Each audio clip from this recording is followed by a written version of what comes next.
ভোরের আগে ঘন জঙ্গলের ভেতর একটা ছোট মাটির ঘর, চারদিকে কুয়াশা।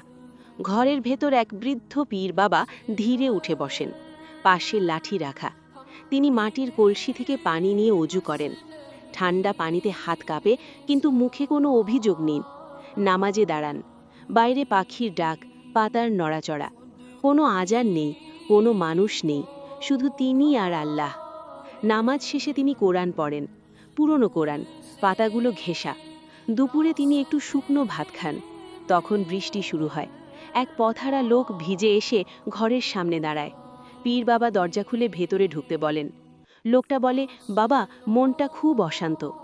পীর বাবা শান্ত গলায় বলেন, আল্লাহকে ডাকলে মন শান্ত হয়। বৃষ্টি থামে, লোকটা চলে যায়। পীর বাবা আবার একা বসে দোয়ায় হাত তোলেন। জঙ্গল নীরব থাকে। ছোট ঘরের ভেতর একজন মানুষ